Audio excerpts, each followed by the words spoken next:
Il y a des invités qui viennent partager un savoir, et puis il y a ceux qui viennent partager une traversée.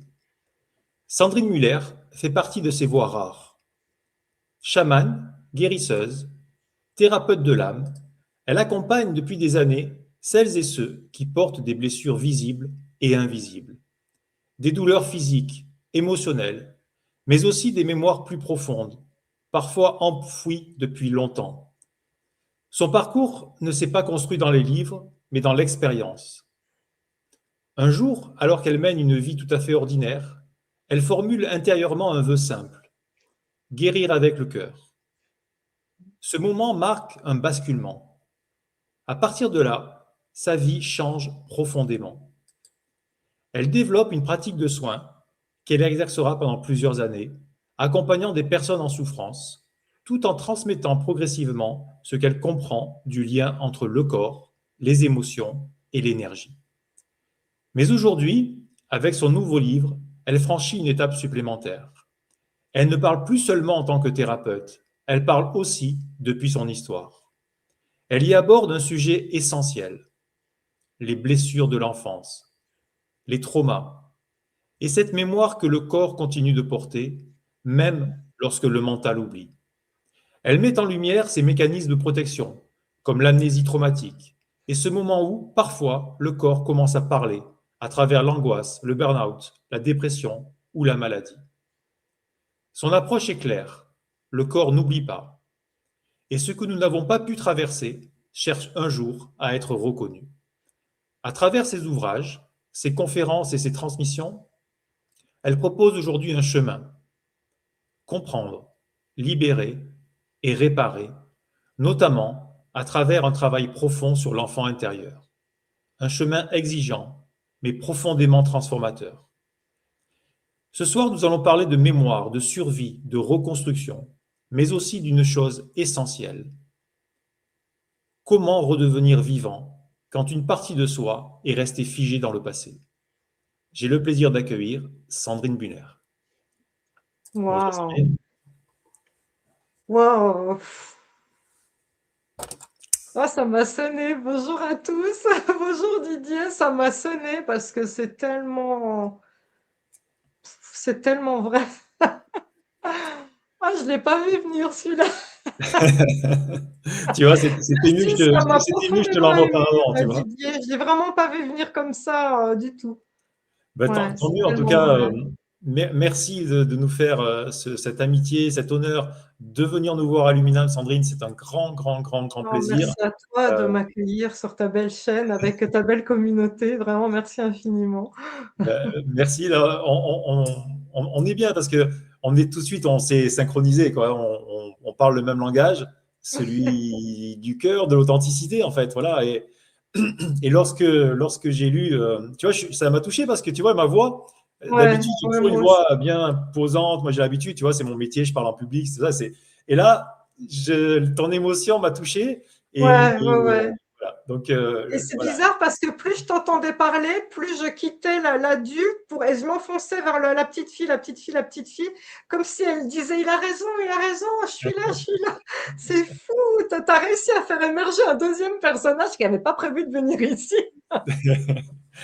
En fait, c'est le but de la soirée. On va, pour les Exactement, auditeurs, ouais. voilà, qui vont écouter l'émission, qui n'ont pas encore eu le plaisir de lire ton dernier livre qu'on va présenter ici, Soins et protocoles de réparation. Alors, bien sûr, il y a toute une partie, comme son nom l'indique, sur les soins et les protocoles de réparation. Mais moi, ce qui m'a touché, on le voit en petit, hein, vous libérer des blessures du passé et guérir votre enfant intérieur. Ce qui m'a Mm. touché, c'est toute la première partie, et je l'ai lu tard parce que je me couche tard, je bosse beaucoup, et je l'ai lu et ça m'a tenu, si tu veux, parce que je voulais Mm. savoir ce qui était arrivé. Tu vois, c'était Mm. haletant. Et en même temps, même si je ne pense pas avoir vécu ce que tu as vécu, je me suis senti touché. Oui, parce que euh, c'est à différents degrés, tu sais. Je parle dans le livre notamment du diabète. Quand tu regardes dans le langage des mots, le mal a dit, le diabète, dans le décryptage biologique des mots du corps, c'est ton père t'a dit que tu étais bête, au minimum dit ah bête, Oui, il t'a oui. dit que tu étais bête, mais donc potentiellement ça voudrait dire que, imagine, étudier, tu as 15 ans, tu reviens en disant: «Papa, j'ai eu 19 en maths» et ton père lève les yeux au ciel en soupirant, en faisant genre: «Quel nul mon fils», bah, c'est pas littéralement de la violence pour personne. Tu vas pas appeler les services sociaux pour ça. Pourtant, ça peut, selon ton émotionnel, selon ton parcours, selon ta sensibilité, être pris comme une vraie violence, un vrai rejet. Et ça peut avoir le pouvoir de créer ce diabète, justement, quand on parle du corps qui n'oublie pas, tu vois. Donc, je crois que ça touche tout le monde à plus ou moins de degrés. C'est vrai que la dédicace du livre, ça s'adresse à toutes les personnes qui ont vécu la violence, qu'elles soient euh, une blessure de rejet, d'abandon, une humiliation, alors des coups ou violence verbale ou émotionnelle, la manipulation. Et je me rends compte dans les lives, hein, quand les gens commentent, ils sont nombreux, vraiment, vraiment très nombreux. J'ai fait j'ai profité de ma chaîne YouTube pour faire un sondage. Tu sais, toi qui es très technique, tu sais qu'on peut faire des sondages. Et donc, moi, le panel des personnes qui regardent ma chaîne, ça doit être peut-être à peu près le même type de panel que toi. Ah non, je pense que chez toi, comme tu es très carré, tu dois avoir plus d'hommes que moi. Moi, j'ai 90% de femmes, 10% d'hommes. Tu dois avoir plus d'hommes, toi. Non, non, c'est à peu près dans ces eaux-là. C'est à peu C'est près dans ça ces aussi. eaux-là. Et Oui, la tranche d'âge, on va dire que la grande majorité sont des personnes entre 40 et 70. Et oui, après, on a un peu en périphérique, on va dire de 25 à 40 et jusqu'à 80 ans, 90, voilà. Tu dois avoir à peu près la oui, même chose. oui, oui, c'est. Et dans ce sondage, j'ai demandé quelles sont les personnes qui n'ont jamais vécu la violence. Il n'y en a que 9%. Et parmi ces 9%, certains disent, j'ai peur de me souvenir, en fait. Donc, c'est même pas un non franc, Oui, c'est un peut-être que j'ai mis quelque chose sous le tapis chez certains, tu vois. Donc là, c'est énorme ces chiffres si tu regardes bien, hein. oui, Et après, j'ai demandé pour le V. Alors, vous savez de quoi on parle, hein, mais il y a des mots qu'on n'a pas le droit de dire parce qu'on est striké. Là aussi, j'ai été surprise parce que, bah, hommes compris, il y a quand même juste un tiers de la population qui ne l'a pas vécu. oui. Oui, les chiffres sont dingues, hein. Les chiffres officiels sont dingues. Et on n'y porte Oui, pas parce que attention. regarde, Carl Zero, lui, Oui, il a fait un film qui s'appelle 1 sur 5. Et j'ai lu le livre de Julia Foyce, la sœur de Marina Foyce, l'actrice, et son livre s'appelle Je suis 1 sur 2. oui, Donc, tu vois, alors après, tout dépend quel panel on prend, c'est toujours oui, pareil. Mais les chiffres sont affolants quand même quand on regarde, hein. oui. Mm. Oui, les chiffres officiels, c'est 1 sur 3 et c'est les chiffres officiels. Donc, on peut pondérer à 1 sur 2, ça ne me surprendrait absolument pas. Non, exactement. Ouais. Et tu vois, même moi, quand on a lu le livre, je ne sais pas si je suis. Alors, ça m'est arrivé après plus tard, mais dans l'enfance, je suppose, puisqu'il y a l'amnésie traumatique, en écoutant mon corps avec tous ses soins, je suppose que ce V intrafamilial, il y a des mots qu'on ne peut pas dire, Ouais. s'est produit sur moi, mais que ça soit produit ou pas, finalement, peu importe, parce que ce qui est important, c'est que mon corps ait révélé il a ressorti de sous le tapis, en fait, ce que j'avais mis, et ça a créé tellement de maladies et tellement de mal-être que j'ai été obligée, comme tu le dis, hein, d'aller voir cette petite fille qui est restée sur le carreau. Et pourtant, je pensais être la dernière à avoir besoin de ça quelque part, hein. C'est fou, hein. Ouais. J'avais lu aussi un témoignage que tu dois connaître de Stéphane Alix qui a fait un livre Bien aussi sûr. dessus et Mm. qui, à la cinquantaine, après avoir eu une vie de réussite sociale, professionnelle, une épouse magnifique, etc., avait un profond mal-être. Il n'arrivait pas à Ouais. mettre Une dessus. anxiété sourde comme ça, chose que j'avais aussi d'ailleurs, hein. Ouais, ouais. Ouais. Il y a un truc qui tourne pas rond, quoi. On sent qu'il y a tout pour être Mais heureux, en même mais il y a un temps, truc tu qui te ne fait pas. dis, ah, tout le monde a un truc qui tourne pas rond, donc tu as tendance un peu à dire, je suis pas exceptionnel par rapport aux autres, on est tous comme ça, tu vois. Donc tu cherches toujours un peu des moyens de dire, oh, je me montre des films, tu vois. C'est difficile de mettre les mots, en fait. Tu sais, tant que le corps n'a pas verbalisé par ces mots MAUX, je crois qu'on a un cerveau qui fait tout pour oublier ces choses-là et ne pas vouloir se rappeler, en fait. Et c'est légitime. C'est pas facile, hein, tu sais, de revenir sur son passé, hein, en fait, hein. C'est même salvateur parce que Oui, c'est sinon, ça. on s'en sortirait pas, quoi. Ouais. Ben, c'est sûr que moi, ma chaîne, c'est sur la spiritualité. Le grand principe de la spiritualité, c'est d'être unifié, d'être un, d'être toi-même, tu vois, de se connaître. Connais-toi toi-même et tu connaîtras le monde, tu vois. Et tous les plus grands philosophes ont dit ça. Et tu te dis, oh, est-ce que c'est juste des phrases un peu philosophiques, du blabla, ou est-ce que c'est vrai? Mais en réalité, c'est vrai parce que à chaque fois qu'on vit une blessure, une humiliation, c'est le principe du recouvrement d'âme chez les chamans. On en parlera, Didier, si tu as envie, bien sûr, mais il faut savoir qu'à chaque fois qu'on vit une blessure, quelle qu'elle soit, il y a un bout de pièce de puzzle de votre âme qui tombe par terre, figé sur la ligne de temps. Et donc, imaginez, ça c'est la ligne de temps. Là, j'ai 2 ans, 3 ans, 4 ans, 5 ans, blablabla. Et là, c'est moi, Sandrine, de ici maintenant. Eh bien, si à 5 ans, par exemple, ma grand-mère meurt, le choc émotionnel fait que j'ai un petit bout de mon âme qui est tombé à cet endroit-là. Et puis là, ah ben tiens, je suis ado, je me suis fait V. Alors, non seulement il y a un bout de mon âme qui est tombé là, mais en plus, quand il y a un abuseur, il se nourrit de manger des bouts de ton âme.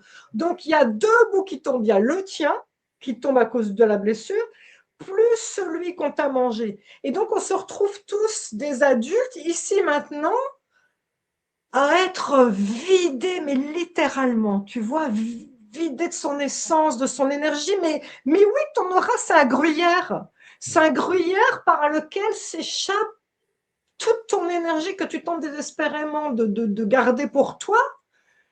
Donc ça, c'est la première chose. Et la deuxième chose aussi qui fait que bah, à cet instant T, c'est pas toujours facile pour nous, c'est que ces fameuses humiliations, elles vont où concrètement, techniquement dans le corps?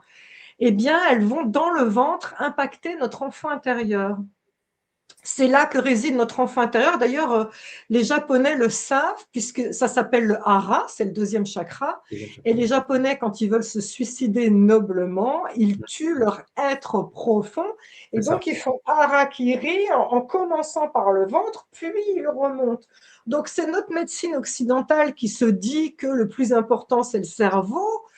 Et on parlait tout à l'heure de Jean-Jacques Charbonnier. Lui, il a prouvé qu'il y a une conscience dans une enveloppe qui n'est pas dans notre corps physique. Et effectivement, il y a une conscience de qui nous sommes, avec un Q majuscule, un N majuscule, un S majuscule, de notre personnalité intrinsèque en chacun de nous. C'est l'enfant intérieur. L'enfant intérieur, c'est une sorte de petit prince en nous. C'est cette capacité d'émerveillement au quotidien et cette capacité de créativité, de mettre du peps dans tout, du beau dans tout, et qu'on ait 5, 10, 20 ans, 80 ans, une humiliation de la vie, une blessure de la vie impacte l'enfant intérieur. Donc là, on se retrouve tous, là, il y a peut-être certains d'entre vous à l'écoute de ces mots qui se disent là, je commence à comprendre certains trucs, quoi. Mon mal-être, ma fatigue. Est-ce que. est Parce que beaucoup de gens, quand ils venaient pour être soignés, et moi la première aussi d'ailleurs, viennent avec certaines maladies et très rapidement, au bout d'un ou deux soins, on commence à faire le lien avec ce qui s'est passé dans le passé. Et souvent, ils disent non, non, Sandrine, je ne veux pas en parler. J'ai oublié, j'ai pardonné. Oui, j'entends.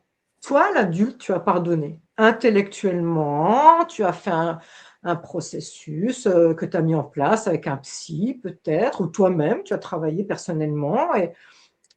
Mais l'enfant intérieur, lui, il y a une partie de toi, là, qui est restée figée sur des lignes de temps. Qui a fait le chemin arrière pour prendre ce bout, le remettre et voir cet enfant et lui dire, je te vois. Je reconnais ton rôle de victime et je reconnais ta souffrance. Et là, je le sens qu'il y a certains d'entre vous chez qui ça résonne, parce que j'ai des frissons, j'ai envie de pleurer.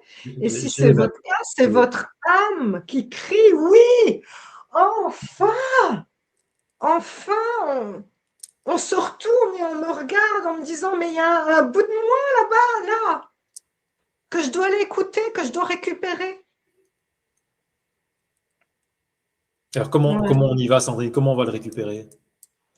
Alors, il y a des techniques que je décris dans le livre sont des techniques que vous trouverez peut-être en PNL ou en hypnose. C'est aussi une technique chamanique. Euh, le principe est le suivant, et c'est vraiment une technique très très belle que vous pouvez faire après là, cette vidéo. Vous vous mettez tranquillement demain, par exemple, dans un endroit calme. Le principe est le suivant. C'est vous vous mettez en état un peu méditatif, vous prenez des respirations, vous vous mettez au calme et puis vous allez dire je demande à revivre un moment difficile de mon passé.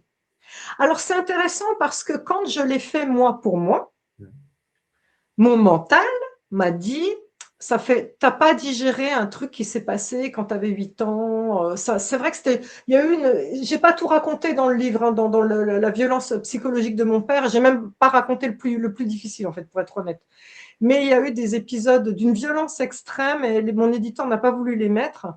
Et ce truc-là m'avait trotté en tête pendant très longtemps. Et je m'étais dit, bah, quand je vais visiter cette étape du passé, c'est ça que je vais visiter. Et bah, pas du tout. Au moment où j'étais dans cet état méditatif, mon subconscient a comme choisi de révéler un événement qui n'était pas du tout ça. Ce qu'il a choisi de révéler, c'était que de 5 ans à 15 ans, je faisais de la danse classique et mon père profitait de ces moments où j'étais de l'heure ou l'heure et demie, selon l'âge que j'avais de cours de danse classique.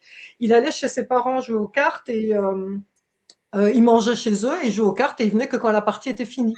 Ce qui fait que moi, je m'étais retrouvée entre 5 ans et 15 ans à être une petite fille seule la nuit, parce que les cours avaient lieu soit de 18 à 19 heures, soit de 19 heures à 20h30, la nuit, dans le noir, face au cimetière, sur une voie à sens unique, en plein centre-ville, à fuir le regard des gens qui passaient, qui me regardaient en me disant qu'est-ce que ces gamines fait là toute seule. Et c'est ce moment-là que mon corps a choisi de revivre. Et le principe est le suivant. La première étape, c'est de prendre du détachement et on vous montre un film. C'est-à-dire, vous êtes un passant qui, de loin, assiste à la scène.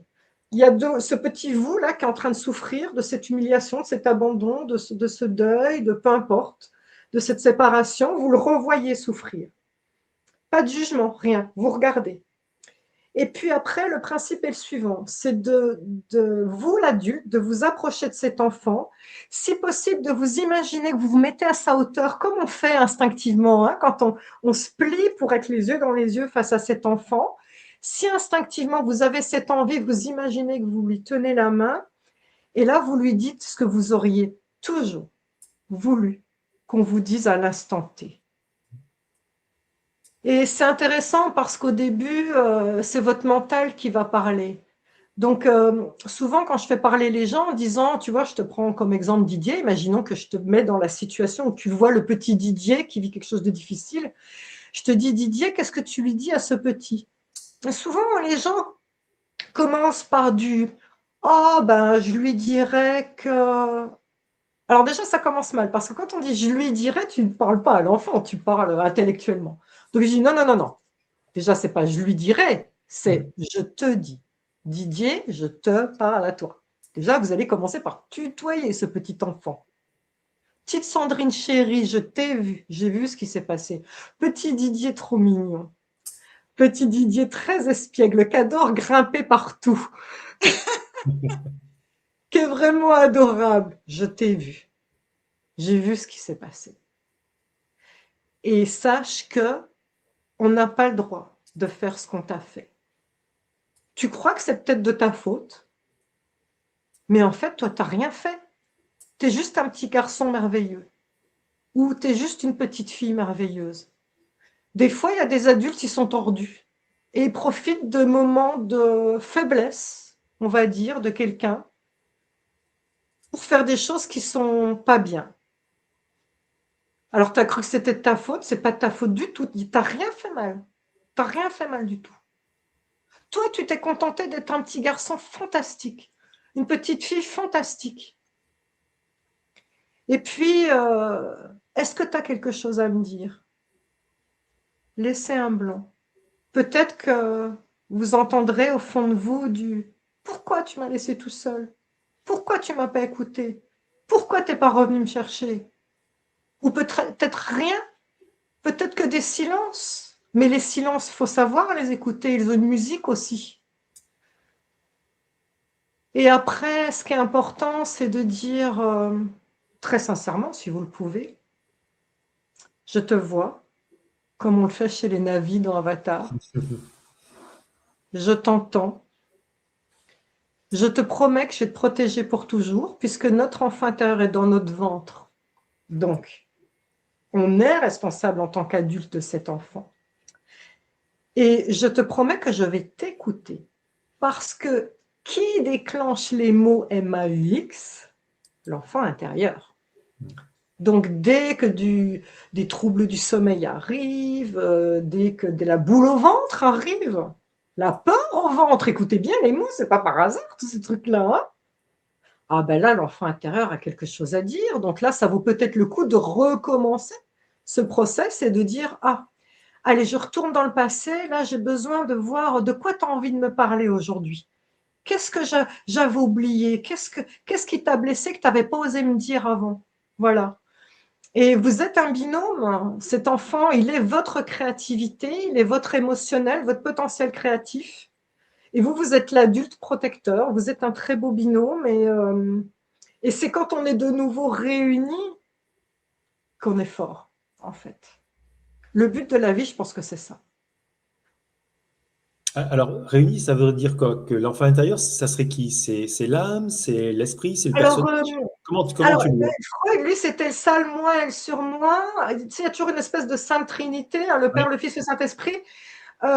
Chez les psys, on dit qu'il y a 3 personnalités chez chacun d'entre nous. Il y a l'adulte, donc la personne raisonnable, hein, qui va dire, bah, voilà, la personne raisonnable tout simple. Il y a le parent qui sera, tu dors suffisamment, Didier? Est-ce que tu bois assez, Didier? Voilà. Et puis l'enfant intérieur, bah, je voulais Tu connais ma l'enfant mère. intérieur, voilà, c'est le créatif. Oh, pourquoi on ne ferait pas ça? Mais rien n'est impossible. Lançons-nous dans tel projet. Voilà. Et les trois ont une légitimité. En fait, les trois sont une partie de vous, en fait. Hein. Et donc, réunir, oui, parce que si tu veux, j'ai remarqué une chose, les addictions, et je mets dans les addictions boulimie, anorexie aussi. C'est comme une addiction aussi. 90%, ça c'est pas moi qui le dis, c'est Carl Zero. 90% des personnes alcooliques sont des personnes qui ont vécu des abus. Ouais. C'est écrit dans le mot. Je vais même aller plus loin. Notre subconscient, ça représente 90% de notre énergie. N'y a-t-il pas dans notre langage inconscient collectif qui a bu boira? Donc ça, c'est que l'alcool. Mais en réalité, énergétiquement, vu que moi, je suis énergéticienne, qu'est-ce qui se passe? Votre enfant intérieur est dans le ventre. S'il vit des abus, ça peut être que une fois un abandon, qu'une fois une humiliation. Ça peut être des abus à répétition, peu importe. C'est vous qui allez voir par rapport à votre enfance.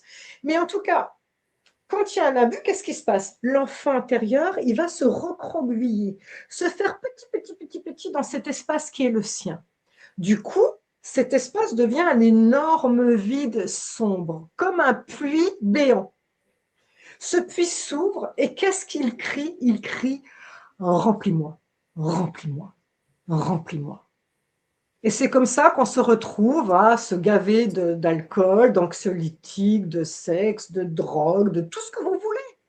Parce que vous en conviendrez certainement. Je ne peux pas voir le chat, je n'ai pas mes lunettes, mais je sais que vous allez beaucoup parler sur ce sujet. Mais si, imaginons que vous avez des problèmes avec l'alcoolisme et que vous ne réglez pas vos problèmes d'avant, de votre passé, et que vous voulez arrêter, oui, vous allez arrêter, mais vous allez commencer autre chose. Ouais, c'est sûr.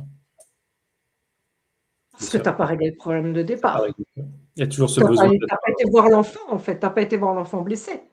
Tu n'as pas réglé la cause. D'ailleurs, dans les alcooliques anonymes, même narcotiques anonymes, tout le process vient de là.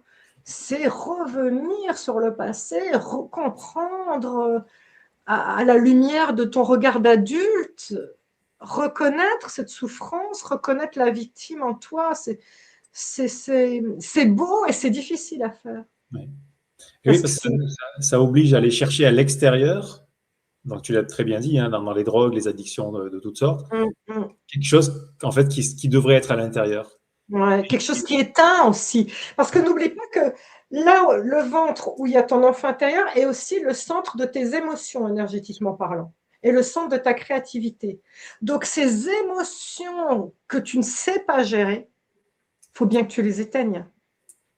Tout à fait. En même temps, ce sont les hypersensibles et les grands artistes, ces gens-là aussi, tu C'est vois. ça. C'est les deux faces de la même pièce, hein. Il y a des potentiels infinis en vous, en ceux qui ont été blessés. Infinis. Mais encore faut-il oser voir ces faces et laisser ces blessures. Regarde ce qui nous touche, tu vois, ces chanteurs qui nous touchent. C'est pas ceux qui ressortent un texte bien léché, bien carré. Non, c'est ceux qui sortent leur tripes sur la table, tu vois. Sûr. C'est ceux où on sent la fêlure, la blessure. Donc quelque part, c'est une grande force, cette hypersensibilité que vous avez acquis quelque part malgré vous, hein, à cause de ces choses-là. C'est une énorme force. Mais il y a un travail à faire quand même. Oui. Ouais. Ouais.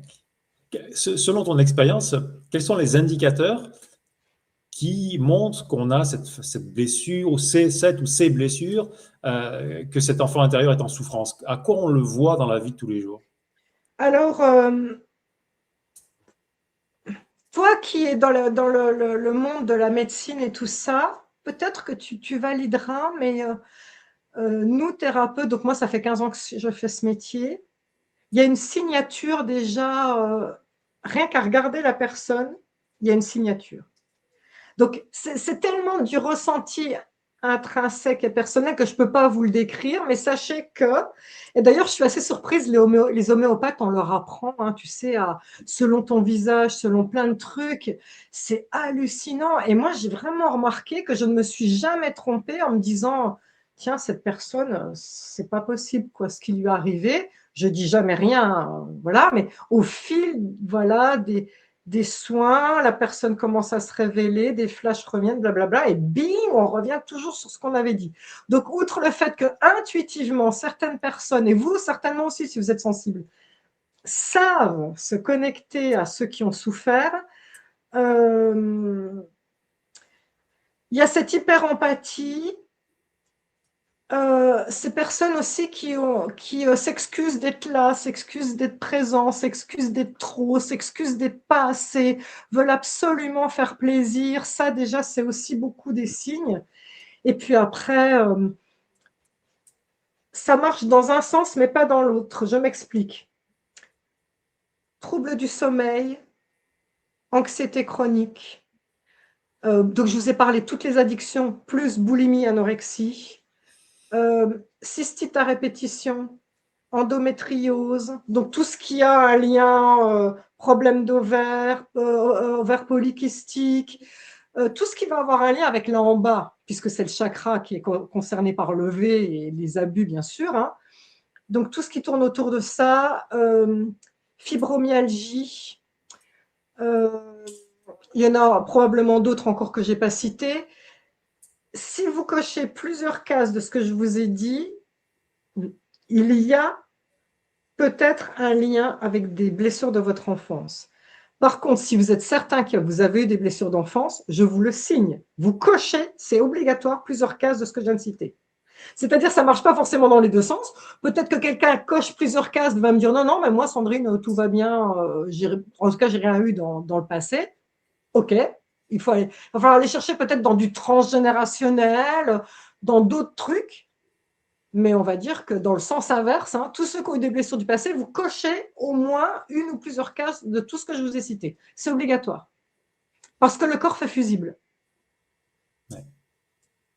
Et est-ce qu'il est obligatoire de se rappeler l'événement? Tout à l'heure, tu as dit que tu as... Non, non, non, c'est une très bonne question. Non, parce que tu peux créer des faux souvenirs et ça devient une croyance limitante. Oui, tout à fait. Donc, surtout, ne jamais rien forcer.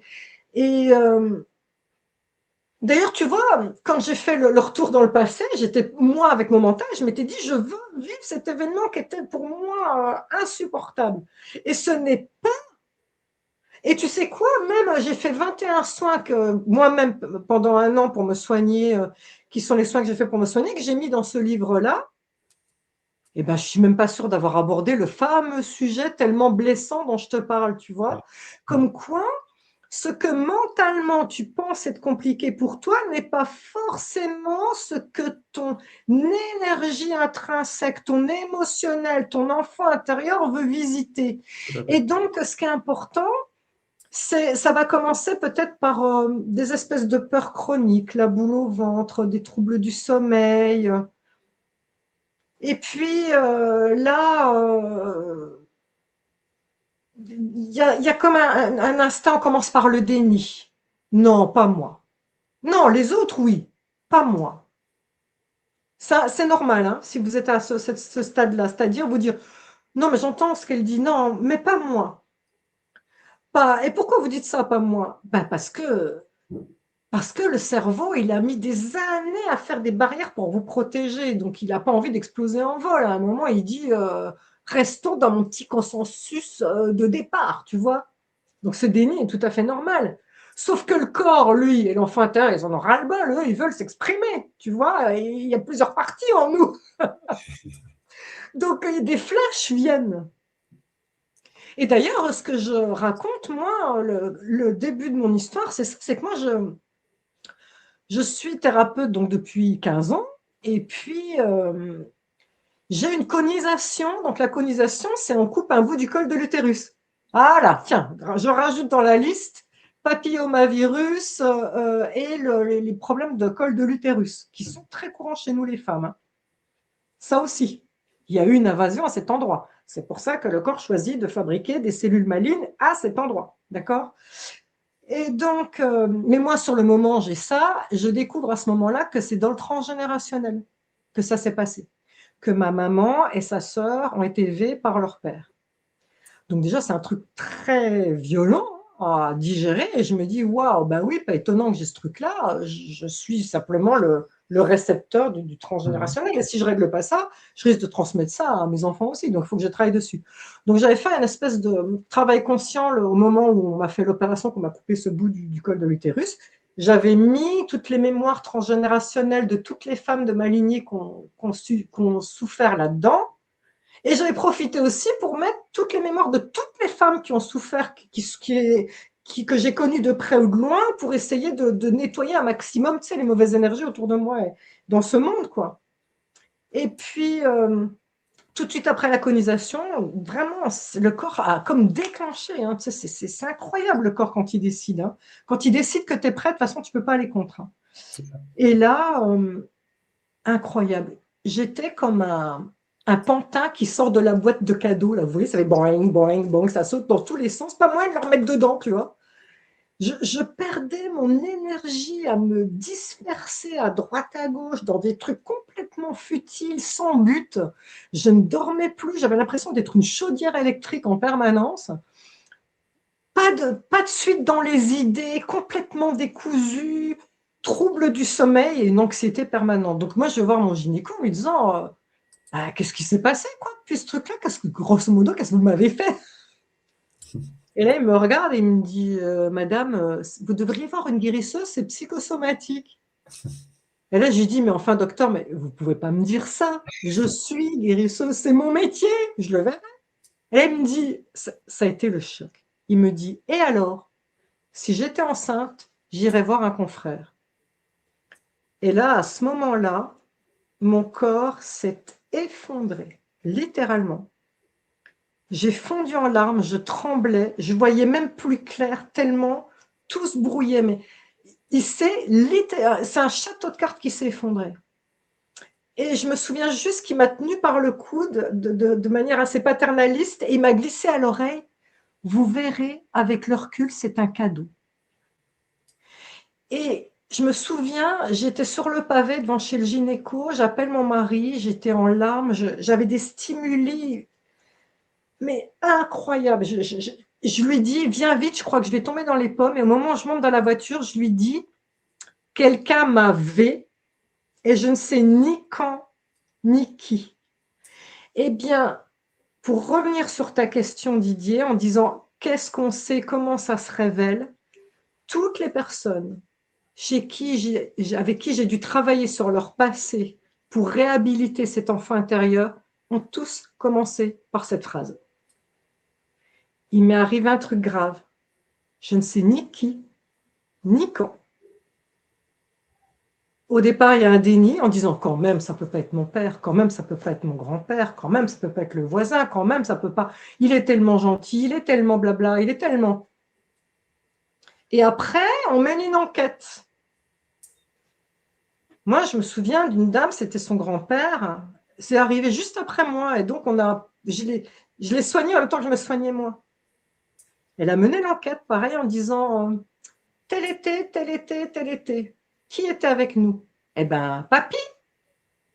Ok, c'est bien ce que je me disais. D'accord. Tu vois, c'est fou, hein, c'est fou comme le cerveau veut absolument enfermer ces choses-là. Et donc, ce qu'il faut que vous fassiez, c'est que vous ayez confiance que le corps et votre subconscient vous révèlent à hauteur de ce que vous êtes capable de digérer. Donc, vous n'aurez pas toute l'histoire en une fois. Et ça, c'est important. Ouais, c'est Et ne capital. fouillez Ouais. pas. Ce qui est important, c'est de sortir les pièces du puzzle et de faire votre enquête. Mais n'allez pas volontairement, par exemple, voir un hypnothérapeute en disant va triturer, vous pouvez, vous, aller dans le passé, mais ne soyez pas proactif, c'est ça que je veux dire. Laissez le corps venir à vous et sortir les mémoires, sortir les flashs, ça c'est important. Et moi, je me souviens notamment, je parle de... Alors, je ne sais plus quel prénom je lui donne parce que tous les prénoms ont été changés, bien sûr, hein, pour des raisons juridiques, mais je crois que je l'appelle Sophie dans le livre. Cette femme vient parce qu'à la base, c'est son fils de 12 ans qui était un ange, que je connaissais depuis longtemps d'ailleurs. Du jour au lendemain, le gamin vrille. Il parle mal à ses parents, il fugue, il parle mal à ses profs. Vraiment, le gamin vrille. Donc, elle va voir un psy il se trouve que ce psy est transgénérationnel.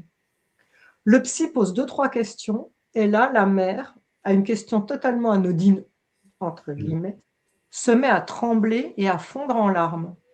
Le psy regarde le gamin et lui dit « C'est pas toi qui vas venir travailler. Toi, pour l'instant, t'es exonéré. Par contre, madame, c'est vous. » Il regarde le gamin et lui dit « Tu vas devoir soutenir ta mère. Ta mère, là, voilà pourquoi elle s'effondre. Il y a une petite fille en elle qui est blessée. Et quand elle aura été voir cette petite fille, qu'elle l'aura soignée, tu seras soigné aussi. Parce que la raison pour laquelle tu es en train de créer ça, c'est pour sauver ta maman. »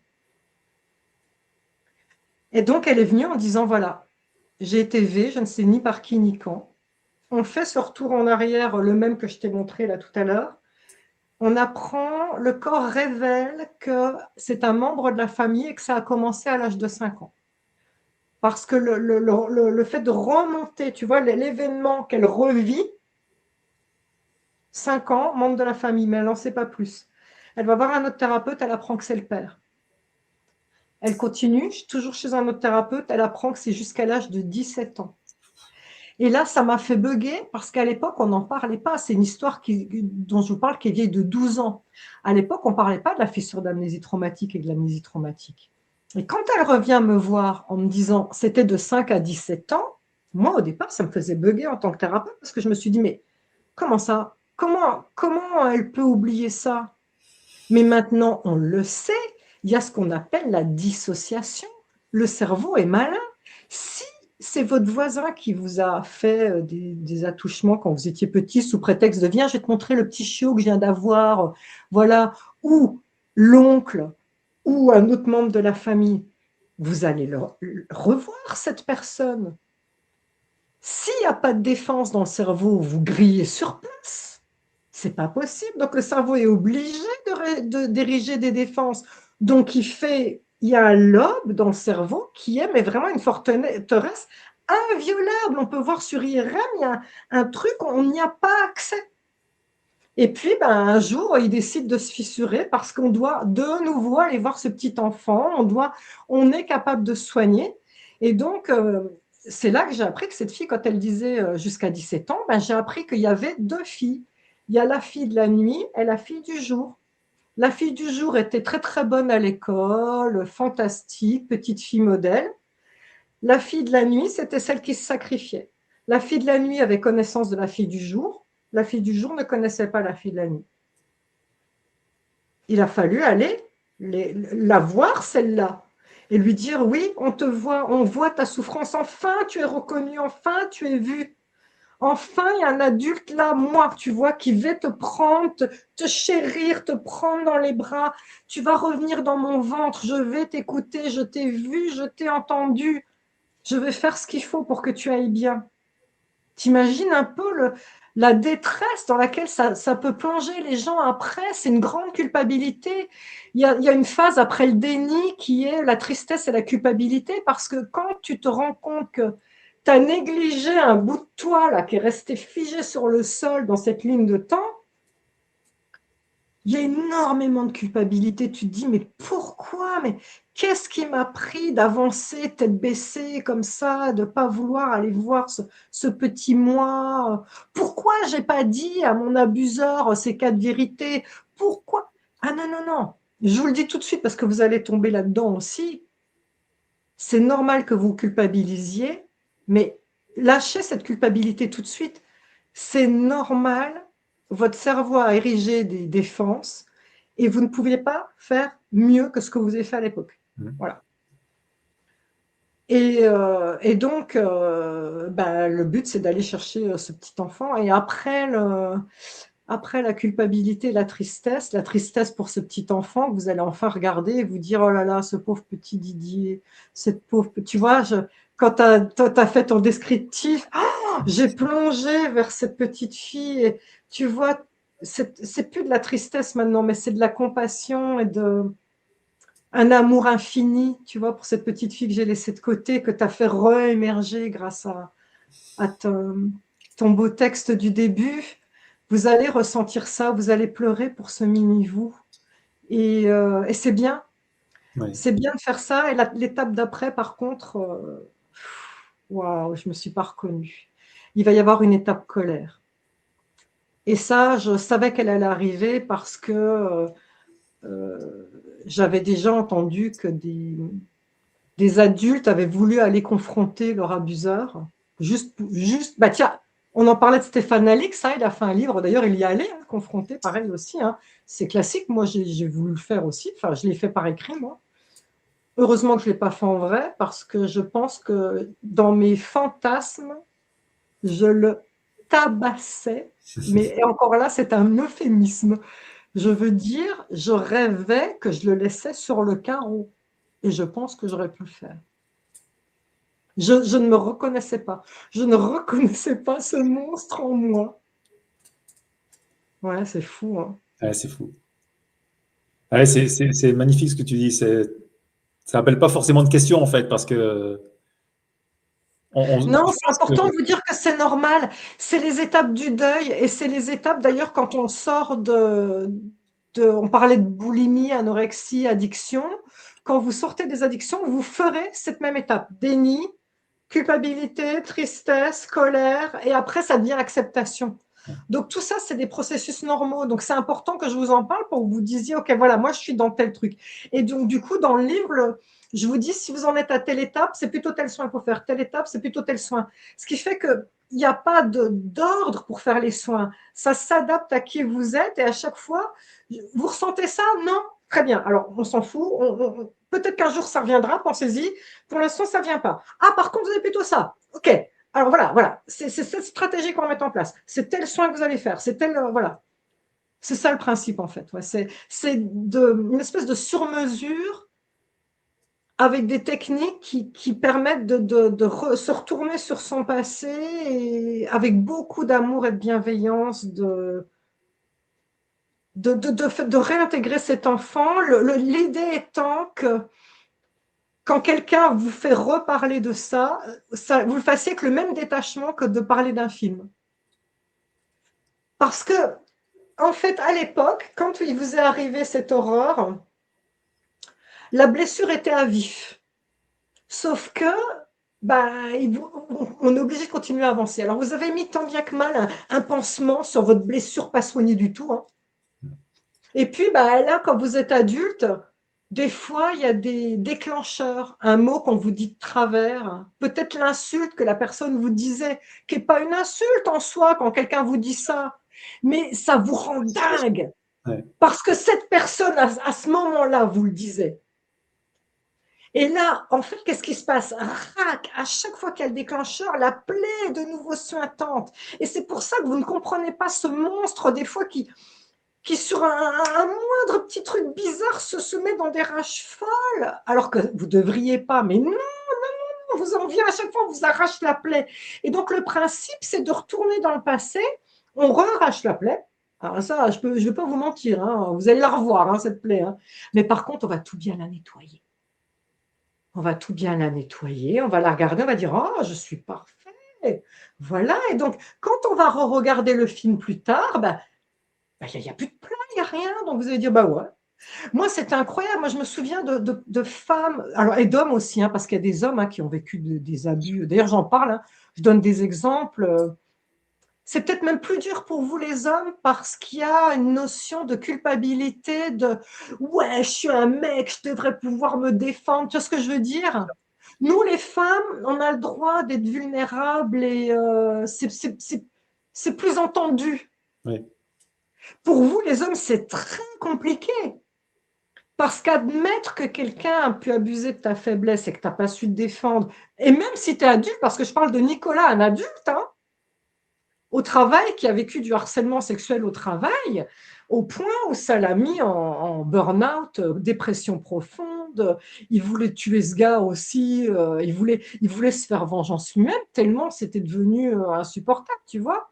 Donc c'est là qu'on comprend un peu tous ces mécanismes-là. Et je ne sais plus pourquoi je disais ça. C'est pas bien grave. Alors, c'est vrai que revenons sur ces exercices ou ces protocoles, d'aller revoir cet enfant intérieur. Moi, je sais que, tu vois, j'ai fait ça il y a très longtemps dans les premières thérapies que j'ai pu faire il y a un paquet d'années. Et j'ai le souvenir, tu vois, pourtant, je te dis, il y a au moins 30 ans. Et je m'en rappelle comme si c'était hier. Tu vois, la première fois où quelqu'un me parle de cet enfant intérieur, la première fois où quelqu'un me guide à aller le prendre dans les bras, à lui donner de l'amour, et j'ai pleuré. Alors, je suis un dur à cuire quand même, tu vois, même, Ouais. j'ai pleuré, mais je m'en rappelle comme si c'était hier, tu vois, Sandrine. Et ça m'avait fait un bien fou. Et je sais que c'est bien d'aller le revoir, ce petit enfant. Mm. Et à contrario, tu sais, il y a aussi l'exercice du moi du futur qu'on peut faire aussi. C'est-à-dire que si tu vis aujourd'hui une situation un peu compliquée, tu peux demander à ton Didier de dans Exactement. 10 ans qui s'en est sorti de venir rassurer le Didier d'aujourd'hui. Exactement, ouais, ouais, ouais. C'est en fait qu'est-ce qu'on crée et ça c'est vraiment ça s'explique scientifiquement quelque part, c'est que c'est basé sur la théorie du chat de Schrödinger. On va en reparler de physique quantique, mais c'est très intéressant parce que vous allez comprendre, parce que vous allez vous dire mais comment ça marche ce truc? C'est une sorte de c'est pas magique, c'est pourquoi ça fonctionne si bien? Pourquoi la personne, une fois qu'elle a travaillé sur son passé, elle parle de son passé comme en parlant d'un film? Ah oui, c'est ça que je te disais, voilà. Les femmes que j'ai et hommes que j'ai soignés, au départ, quand ils me racontent le traumatisme, je vois le petit garçon qui pleure, je vois la petite fille qui pleure, c'est-à-dire que l'adulte d'un seul coup a cette attitude recroquevillée et il y a même morphologiquement, hein, on se met à voir le petit enfant. Le soin d'après, quand le soin était fait, la séance d'après, je vois cet adulte fort, souverain, avec le torse bombé qui dit « ce mec, ce type qui machin », avec un recul, une souveraineté incroyable en un soin. C'est vraiment de la thérapie brève. Hein. C'est ça qui est vraiment incroyable. Et j'ai encore oublié ce que je disais, tu vois. C'est pas grave. C'est pas grave. En tout cas, l'idée, c'est vraiment, voilà, c'est de comprendre qu'on a.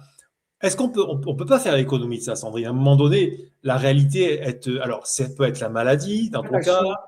ça peut être aussi des événements de la vie, des séparations, des accidents. Oui, oui. Voilà. Un deuil? Et un deuil, bien sûr. Mm. Donc ça veut dire que tout est source d'aller revoir ce Oui, scénario-là, potentiellement d'aller pour tout le revoir tout monde. ça. Et, Mm. et à un moment donné, pour les gens comme nous qui sont dans une démarche d'essayer de comprendre ce qui se passe, on va y aller parce que c'est plus Oui, tu possible. n'as pas le C'est choix. plus possible.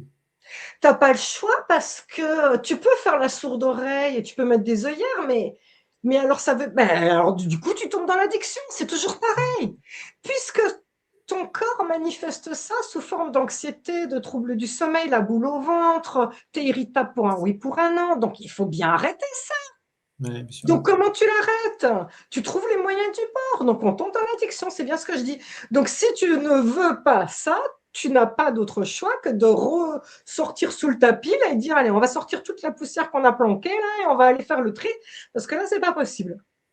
Ouais, j'ai T'as pas le remarqué, choix. Sandrine, qu'il y avait surtout dans notre public spirituel, dans nos communautés respectives, et je me mets dedans, hein, des gens qui avaient développé, tu sais, ce côté de ne pas être présent, en fait. Je suis dans la scène, je vis la scène, mais je suis pas dans la scène. Tu vois le Mmh, truc? mmh. Ça, je sais pas si tu en as vu, toi, beaucoup dans tes patients, dans les gens qui viennent te voir. C'est ces gens qui ont du mal à être présents.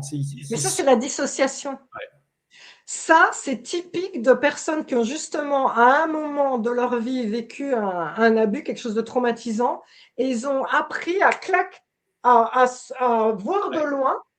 Et donc, ça fait de vous de grands clairvoyants, clairaudients, chamans, de grands sensibles. Parce qu'il y a ces... Bah tiens, t'as reçu Marco Beur, hein, d'ailleurs, hein, lui qui sort à volonté de son corps. Hein, donc, ça fait de ces personnes-là de grands sensibles qui ont quelque part comme des super pouvoirs. Hein. Vous mm, pouvez sentir les émotions des gens, il y a une sorte d'hypervigilance, il y a des talents que les autres n'ont pas. Et d'ailleurs, vous êtes conscient de cette différence-là. Mais d'un autre côté, ben, ça fait de vous quelqu'un de faible, entre guillemets, de vulnérable. bien sûr. Vous ne pouvez pas rester fragile comme ça toute votre vie. Vous ne pouvez pas être sur le fil du rasoir en permanence, quoi. Vous dire est-ce que je vais basculer dans le précipice ou pas? Alors oui, c'est dangereux, c'est dangereux. Mm. C'est pas.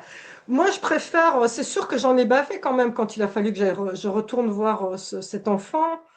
D'ailleurs, c'est mon 10e ou 11e livre. C'est la première fois que j'ai le trac quand un livre sort parce que c'est la première fois que je mets à ce point mes tripes sur la Oui, table et que c'est lié à de l'émotionnel parce que ça touche ma vulnérabilité à un enfant, que ça touche l'enfant qui ne sait pas se défendre en moi. Tu vois ce que je veux dire? bien sûr.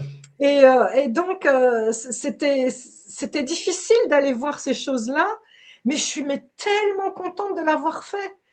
Ce sera pareil pour vous, mais ça fera de vous quelqu'un de grand, de souverain et de un guide de lumière. C'est-à-dire qu'après, vous saurez être aidant pour les autres. Parce que c'est sûr que dire à quelqu'un, ah, ça va passer, alors que on voit très bien que tu n'as pas vécu le truc, tu n'es pas crédible. C'est ce que je veux dire. Par contre, si tu dis à quelqu'un, ça va passer, mais que toi-même, tu as fait le process, les gens le sentent dans ton Tout à fait. énergie, et là, bien sûr, tu es crédible. Donc, ça fait de vous des phares pour votre entourage. Un phare pour votre entourage. Voilà. C'est magnifique. Alors, comme je te dis, j'ai même pas envie qu'on renchérisse, tu vois, niveau mental, parce que là, on est vraiment dans l'émotionnel, on est dans quelque chose de beaucoup plus profond. Et Ouais, c'est une prise de conscience, je ouais, pense. c'est ça. C'était ça que je voulais au départ. C'était en parlant du début du livre, je commence par évoquer le transgénérationnel quand j'ai découvert que ma mère et ma tante avaient été élevées. Et c'est vrai qu'à l'époque, pour moi, c'était déjà très, très dur à digérer. Et ce que j'ai voulu, c'était aborder le livre de cette manière-là pour que vous ayez encore suffisamment de recul. Parce que n'oubliez pas que le transgénérationnel nous impacte tous. Hein. Ça a été prouvé scientifiquement sur 7 générations. C'est-à-dire que vous portez les traumatismes de votre lignée maternelle et paternelle sur 7 générations. Donc déjà de base, moi, je m'étais dit, voilà, ce problème au col de l'utérus que j'ai, ces troubles du sommeil que j'ai tout le temps, cette anxiété, eh ben voilà, c'est pas moi, c'est maman et ma tante. Donc déjà, ça a été un gros truc à digérer. Donc je mets déjà du recul entre votre histoire personnelle et voilà, vous allez commencer déjà par vous poser la question sur le transgénérationnel, avec un soin qui vous permet de rompre tous les liens toxiques avec le transgénérationnel. Donc déjà là, vous allez vous dire, oh, allez, j'ai enlevé un gros, un gros dossier, je suis bien. Et peut-être que ça s'arrêtera là, ou pas. Et peut-être que le corps, eh bien, fort de ces choses-là, va dire, oh, on s'occupe enfin de moi. Oh, bah écoute, puisque tu en es là, j'aimerais bien qu'on règle aussi ce truc-là. Là. Voilà. Oh mince, je me souviens un truc du passé. Ah mon Dieu, oh, j'en ai des frissons rien que d'y repenser. Bon, allez, c'est parti, on va commencer un soin. Et voilà, et après, petit à petit, c'est comme ça qu'on y vient, tu vois. Ouais. Et c'est super. Moi, c'est pour ça que quand on a discuté, c'était cet angle-là que j'avais envie d'aborder Ouais, avec toi, parce qu'aujourd'hui, on a besoin de ça. Il faut que ça sorte, il faut que ça se libère. On n'en peut plus, quoi. Je veux dire, comment peut-on ouais. aspirer à cette liberté à laquelle on aspire tous, nous, les spirituels, en ayant des boulets comme ça, en ayant des morceaux de nous fracassés? C'est impossible. C'est impossible. Ouais. Et vraiment, méfiez-vous de si là, maintenant, là, au moment où on se parle, vous entendez dans votre tête, ouais, c'est bien tout ça, mais bon, j'ai pas le temps, ou pas moi. Alors vous savez, hein, vous savez qu'il y a des trucs. Le j'ai pas le temps et pas moi, ça reste là. C'est-à-dire que n'oubliez pas que notre mental, qui n'est que exclusivement dans notre cerveau, ne sait que se référer au passé. Et il ne sait que comparer à ce qu'il connaît. Donc, la perspective d'un futur où vous êtes libéré de votre rôle de victime et la perspective d'un futur où ah, va peut-être falloir en baver quand même un petit peu. Hein. Ah non, pour lui, c'est pas possible. Donc, il va vous mettre la grosse flemme en vous disant non, mais les autres, oui, toi fais, c'est bien, c'est bien, c'est bien, vas-y, fais Didier. C'est Moi, clair. je te regarde. Ah ben non, non, là, à un moment, il faut vraiment que vous parliez à votre mental. Il faut que vous parliez à votre mental parce qu'il n'y a pas que le mental en vous. Il y a l'enfant intérieur, il y a votre âme, justement, il y a toute votre énergie qui crie là, j'en peux plus, je voudrais être en paix. Tout ce qu'on demande, c'est être en paix. C'est ça. C'est pas énorme. Non. Pourtant, c'est. Être en paix et retrouver un peu de joie. Oui, ça, Ouais, c'est ça. ouais, ouais. C'est ça. Et ça, c'est vraiment important parce que je comprends que ça vous fasse peur. D'ailleurs, tu vois, je sais pas si je pense que on se connaisse un petit monde, Didier Santiago, tu sais qu'il fait des interviews Oui, aussi. oui, je vois qui c'est. Je fais une interview avec lui, comme toi, et puis il m'appelle tout de suite après et il me dit, Sandrine, voilà, j'ai un diabète de type 2, et puis est-ce que on pourrait faire un soin? Et je lui dis, il me dit, j'ai consulté d'autres personnes que j'ai interviewées sur mes chaînes.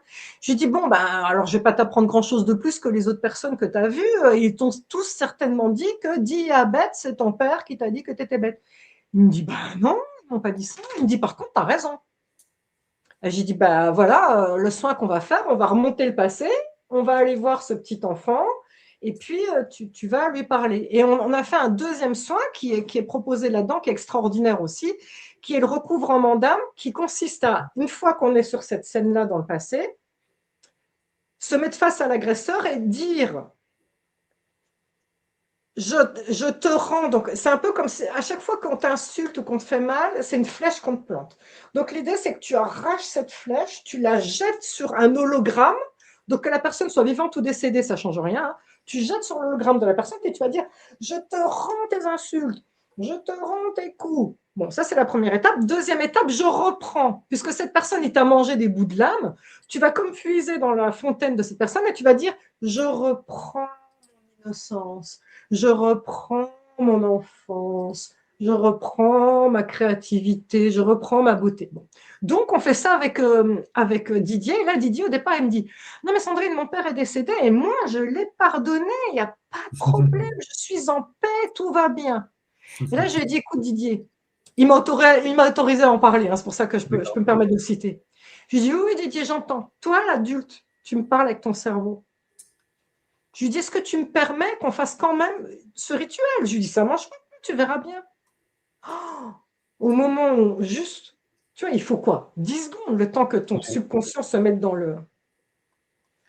On était tous les deux en larmes. En larmes. ouais.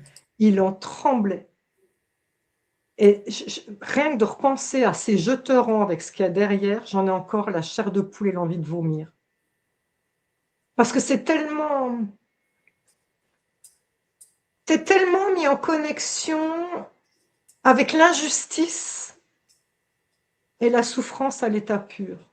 Tu vois, bien tu sûr. es témoin de ce moment-là. Ah, et on parlait de Schrödinger, il faut que j'en revienne dessus, pardon. Ah, ça c'était important. Comment ça marche? On en revient, tu vois, comme quoi? On en Ça revient revient. là-dessus. En physique quantique, il y a la théorie du chat de Schrödinger qui dit la chose suivante. Il y a une boîte fermée, il y a un chat dedans. Le chat est-il vivant ou est-il mort? Eh bien, ce que les physiciens disent, c'est que deux lignes de temps existent parallèles, de manière concomitante. Les deux ont la même légitimité, la même force, la même puissance. Il y a de l'énergie, il y a des photons, protons, neutrons sur les deux lignes. La ligne où le chat est vivant, la ligne où le chat est mort. Et en fait, tant qu'on n'a pas ouvert la boîte pour constater l'un ou l'autre, les deux lignes existent. Ouais. Au moment où tu ouvres et tu constates, tu es donc le témoin d'un état de fait. Paf, une des deux lignes disparaît, il ne reste plus que celle que tu as vue. Maintenant, si moi, thérapeute, je travaille avec le petit Didier, on remonte sur le passé. Moi, je suis dans la théorie du chat de Schrödinger, je suis dans ma boîte fermée. J'entends que toi, Didier, tu me dis oui, c'est passé ça, ça, ça, mais moi, je n'étais pas témoin. Moi, j'ai une boîte fermée, moi. Tu vois ce que je veux dire? Moi, pour moi, Sandrine, la boîte, elle est fermée. J'entends ce que tu me dis, Didier. Hein. C'est comme si tu me disais, ouais, moi, dans ma vie à moi, mon chat était mort, mais moi, au moment où on remonte le temps, hein, j'entends, tu me dis mon chat était mort, mais moi, dans ma tête, je me dis, ouais, très bien, ok, mais je ne l'ai pas vu. Alors, pour moi, il peut très bien tout aussi bien être vivant, tu vois ce que je veux dire? Ce qui veut donc dire qu'on remonte le passé, on recrée les deux lignes de temps, et le fait de travailler, je te rends les coups, je te rends machin, je reprends, ou le fait de faire parler ton enfant en lui disant ce que tu aurais toujours voulu lui dire, en lui disant viens, je te fais un câlin, je te protégerai, je serai là pour toujours. Donc, qu'est-ce que tu fais? Tu te fiches sur la ligne de temps positive et volontairement, tu t'éloignes de la négative en disant pour moi, elle n'existe pas. Et au moment où tu fais le câlin à cet enfant, ou au moment où tu décides de revenir vers le présent, tu as consciemment comme ouvert la boîte en disant ah, je me sens bien. Donc, dans mon monde à moi, le chat est vivant. Ce qui veut donc dire que tu as littéralement fait, l'énergie existe hors espace-temps. Vraiment, je vous invite à explorer ces sujets, c'est passionnant. C'est de la vraie magie, c'est comme ça que les chamans font les recouvrements d'âme, c'est de la vraie magie, c'est recréer, reprogrammer votre énergie de A à Z et recréer quelque chose qui sera perçu comme réel dans votre monde et dans votre corps. C'est-à-dire que, au-delà de ça, dans l'instant T, dans l'instant présent, vous n'agirez plus comme avant, vous agirez comme si l'événement ne vous était pas arrivé, en tout cas dans les nouveaux termes qu'on a dictés, et votre environnement s'adaptera à cette nouvelle énergie. C'est-à-dire que les gens ne réagiront plus de la même manière avec vous. Ça, c'est typique de Retour vers le futur. Je crois qu'on l'a tous vu dans Oui. les années 80. D'ailleurs, tu as un petit look à la... Comment il s'appelle, Doc? Ah ouais. Un petit look à la Doc. Je te verrais bien, tu sais, avec le bête benzène qui fait des expériences. Et bien pour ceux qui n'ont pas vu Retour vers le futur, c'est exactement ça. Dans Retour vers le futur, l'ado qui s'appelle Marty, il a donc un meilleur ami qui est un professeur folding, un peu un scientifique folding. Et puis, par un concours de circonstances, ils vont dans le passé. Et ils vont dans le passé, mais ils vont au moment où lui n'est pas encore né et Oui, avant la rencontre de la mère et du père. oui, tout à fait. Il doit, pour exister ici maintenant, faire rencontrer la mère et le père. Sauf que lui, il bouleverse le passé puisqu'il se mêle de l'histoire. Eh bien, ce qui est incroyable, dans Retour vers le futur, au début, sa mère est alcoolique, loseuse, son père, c'est un loser froussard. C'est vraiment la famille déchiquetée à tout point de vue. Et il change son passé. Il réécrit donc une nouvelle ligne de temps. Quand il revient dans le présent, son père est patron de boîte, super beau gosse. Celui qui le harcelait est son employé. La mère est une super belle femme, très classe et tout ça, et il n'en revient pas. C'est tout ça. Vous savez, le cinéma a le don de nous mettre sous les yeux les choses qu'on doit savoir. Eh bien, c'est vrai. Retour vers le futur, c'est vrai. On le fait en travaillant sur soi, dans notamment ces soins-là. Et ce que vous pouvez faire en PNL ou en hypnose, les soins de recouvrement d'âme, c'est un retour vers le futur qu'on fait, nous les chamans. Super, c'est une belle façon de présenter la chose. Alors, les amis, donc si vous avez envie d'en savoir plus sur les activités de Sandrine, vous pouvez la retrouver sur son site. Donc, Sandrine, tout simplement, donc sandrinemuller.com. Vous ne pouvez pas faire plus simple. Et puis, donc, comme tu l'as dit, tu as écrit de nombreux ouvrages. Donc, le dernier, on en a parlé ce soir, Soins et Ouais. protocoles de réparation. Mais tu en as écrit de nombreux, puisque tu as dit tout à l'heure que tu en as fait 10 ou Je 11. vais être en 11 par là. Ouais. Voilà, et puis voilà, vous en avez d'autres, hein, voilà, les 21 clés de reprogrammation. Ouais. Voilà. Et puis un petit dernier voilà, que tu as fait en 2020 sur les vies antérieures, le karma. Bon, tu as abordé quand même beaucoup de sujets. Et surtout, tu es auteur d'oracles. Ça, c'est intéressant. Tu as celui-ci. Celui-là, c'est vraiment un carton. Il n'arrête pas d'être en rupture parce que c'est des petits soins qui durent entre 3 et 5 minutes, entre 3 et 15 minutes pour vous remettre bien les énergies du moment. Et ça, c'est juste génial. Donc, ouais, celui-là, il est super. Super. Merci. Et un autre, Un voilà, oracle des guerriers de lumière. Je vous dis que vous êtes un phare et que vous êtes là pour aider les autres et pour avancer. Ben, ça, c'est pour vous, ça. magnifique. Voilà. Et puis, bien sûr, tu as sur les réseaux sociaux, tu es présente sur Facebook et Oh, donc Marie, ma Sandrine Muller. chienne. Mais je crois c'est elle qui est derrière là. Oui, Voilà, c'est la petite chienne errante de l'île de la Réunion que j'ai adoptée. un bon destin. Un bon destin. Et ta chaîne YouTube également où tu publies beaucoup de vidéos, Ouais. Mm. beaucoup de transmissions. Voilà, Merci Sandrine. infiniment. Merci Sandrine, c'est passionnant, effectivement. Euh, Ça me donne envie de refaire, tu vois, cet exercice et d'aller replonger. Parce que Oh oui. on ne guérit jamais vraiment à 100%. On peut toujours aimer plus, on peut toujours donner plus, tu vois, Oui, comme avec un tu sais, enfant. Euh, ouais, il y a un truc que j'avais adoré sur la quatrième de couverture du livre de Richard Bach, qui est, tu sais, Richard Bach, c'est celui qui a fait Jonathan Livingstone, le goéland. Il a fait un livre qui est malheureusement introuvable, mais qui est vraiment génial, qui s'appelle Le Messie récalcitrant. Et donc, dans le quatrième de couve, j'adore parce qu'il y a un disciple qui demande à son maître, grand maître spirituel, dites maître, quand est-ce qu'on a fini de travailler sur soi? Et là, le maître répond, tant que tu es vivant, c'est que tu travailles. c'est clair. J'ai adoré, c'est exactement ça. Il y a toujours quelque chose à travailler. C'est clair. Ah ben oui, oui, oui. Ben, par définition. Par définition, le divin est infini, donc c'est Bah infini. oui. Voilà. Et comme on est le divin, quelque part, voilà, on peut toujours aimer plus, on peut toujours pardonner plus, on peut toujours, Ouais, c'est voilà, vrai. on peut tout faire plus, en fait, quoi. Voilà, c'est ça. Et ça, c'est magnifique, quoi. Ça, c'est Ouais, magnifique. c'est vrai. C'est magnifique. En tout cas, Sandrine, vraiment merci. Ton Merci témoignage beaucoup, est merci. précieux, ton témoignage est important parce que tout à l'heure, on l'a dit, hein, c'est 2 sur 3 ou 3 sur 4 ou 4 sur 5, Ouais. c'est énormissime. C'est énorme. Et ça, c'est les abus sexuels, Oui, oui, psychologiques.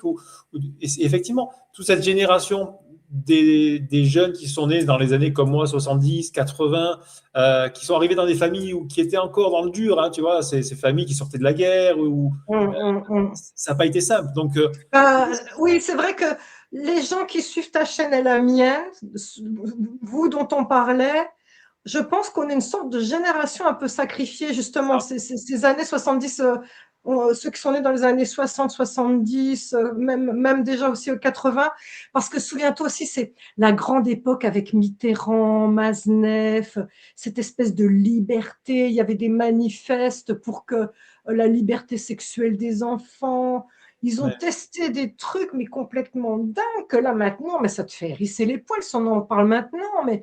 Et d'ailleurs, ces personnes qui ont signé les manifestes courent toujours, on les connaît. Alors, on est tombé sur le paletot de Jack Lang il n'y a pas longtemps, mais ça faisait longtemps que tout le monde le savait. Et il y en a d'autres qui sont toujours impunis. Voilà. Frédéric Mitterrand, il est mort. Bon, ben voilà, il s'en est jamais caché. Hein. Mais et donc, c'est vrai qu'il y avait toute cette culture de bon, c'est pas grave, on parle mal aux enfants, on les traite comme des objets, c'est pas grave, bien sûr. tu vois. Ça a fait des gros dégâts, hein, je trouve. Ouais. Hein. Et tu sais qu'en médecine, on opérait les bébés sans anesthésie jusque dans le début des années 2000. Les bébés de moins d'un an étaient opérés sans anesthésie parce qu'on postulait qu'ils n'avaient pas encore la conscience. Tu vois? Tu te rends compte, le truc? Ah mon Dieu, c'est pas possible. Il y a, il y a très peu de temps. Donc, voilà. Bon. Grâce à des Mais témoignages comme le tien, grâce à. juste un truc, mais c'est bizarre que tu en parles parce que j'en ai entendu parler hier. Euh, par un espèce de canal chamanique, parce que moi je suis reliée à un chaman qui m'a donné son don, mais Oui, j'avais jamais réalisé que dans la religion juive, tu dois faire dans les 8 premières semaines, je crois, la circoncision. C'est pareil, c'est sans anesthésie, et il paraît que ça laisse des cicatrices indélébiles dans l'âme de la personne, qui est quelque part beaucoup plus insensibilisée, déshumanisée quelque part, tu vois. On ne se rend pas compte hein, des dégâts ouais, bien sûr. c'était comme ça, voilà, qu'on a pu causer. Hein. Ouais, Oh, je suis ouais. désolée, on pourrait parler faut qu'on se taise. Allez, ok. On avait dit à peu près 1 heure, on a fait 1 heure et quart, donc c'est parfait. On a tenu parole. Merci Donc, à vous, oui. à Sandrine, vous un grand tous. merci. On se retrouvera bientôt pour une émission en live parce que ça mérite quand même, tu vois, que le fait que les gens puissent te poser des questions, puissent interagir. Donc ça sera la prochaine Ouais, fois. avec plaisir. Ouais. Et puis J'avais pas osé parce qu'à cause, tu vois, regarde, il y a quand même eu des ratés parce qu'à cause de ma maladie que j'ai eue il y a pas longtemps, j'ai perdu l'oreille interne gauche. Je suis plus absente que je ne l'étais avant, donc j'avais peur qu'il m'arrive des bricoles pendant le live. ben non, l'énergie, l'amour que tu aurais reçu des gens t'aurait porté. Oh Et oui, c'est c'est sûr, ouais, ouais. c'est certain. On fera Mais c'est ça, il en n'y a pas de problème. l'espace-temps, donc j'étais connectée à je sais exactement quand ça Oui, résonne parce que je le sens. Donc j'étais connectée aux personnes avec vous quand même. Donc c'est super. Super. En tout cas, un grand merci, Sandrine, parce que merci à toi. tu nous as touché dans des choses très profondes. Moi, par moments, ça m'a vraiment, tu vois, ça m'a parlé, ça a résonné.